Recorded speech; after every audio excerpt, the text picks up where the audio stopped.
যদি ধানের শীষ না থাকে প্রয়োজনে আমরা নিজেরাই ব্যালট পেপার ছাপাবো।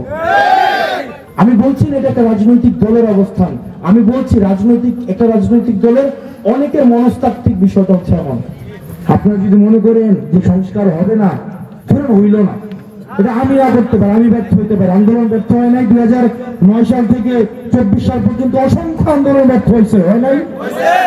কিন্তু এটা কেউ না কেউ আরো করুণ ভাবে আরো অনেক মানুষের হয়তো প্রাণ দিতে হবে, কিন্তু এই সংস্কার অবশ্যই অবশ্যই অবশ্যই অবশ্যই হবে। আর আমাদের দেশের ভোটাররা আগের রাতে ভোট বিক্রি করে, সবাই না, অনেকেই রাতের বেলা যখন বাসায় টোকা দিত, নির্বাচন আগের দিন রাতে 3টার দিকে টোকা দিছে, 2টার দিকে বলতো বাসায় 5 জন। যে দেশের মানুষ সৎ তার নেতা হবে সৎ। গতকাল যে নূর ভাইয়ের উপর আক্রমণটা হয়েছে, এটা আমাদের একটা মেসেজ আমাদের জন্য। জনাব তারেক জিয়াকে আমরা দেখেছি মুচলেকা দিয়ে দেশ ছাড়তে হয়েছে, নৃশংসভাবে দুর্নীতিবাজ মেরে মেরে মানে মাজা ভেঙে দেওয়া হয়েছিল। একই পরিণতি আমাদের জন্য অপেক্ষা করছে যদি আমরা নিয়ম চেঞ্জ করতে না পারি।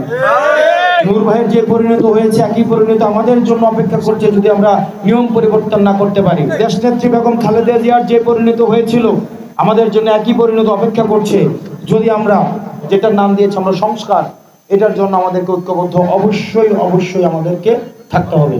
আমরা 24 পরবর্তী বাংলাদেশে কোনো সহিংসতার দিকে আর ফিরে যেতে চাই না। আমাদের মধ্যে ভিন্নমত থাকবে, ভিন্নমত হচ্ছে গণতন্ত্রের শক্তি, সহিংসতা হচ্ছে গণতন্ত্রের শত্রু। হয়তো কেউ আমাদের উপরে যদি আক্রোশমূলক কথা বলে, আমরা তাকে গণতান্ত্রিক ভাবে সেটার জবাব দেব।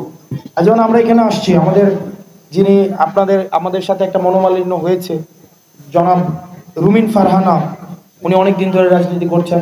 আমরা এসেছি, উনি ওনার লোক পাঠিয়েছে যে আমরা ঠিকভাবে আমাদের এখানে কোনো সমস্যা হচ্ছে কিনা, আমাদের জন্য উনি উপহার পাঠিয়েছে। এটা কিন্তু একটা পজিটিভ বার্তা, এটা আমাদেরকে অবশ্যই ওয়েলকাম জানানো উচিত। আমরা আওয়ামী তরিকার কোনো রাজনীতি আর আমরা করতে চাই না।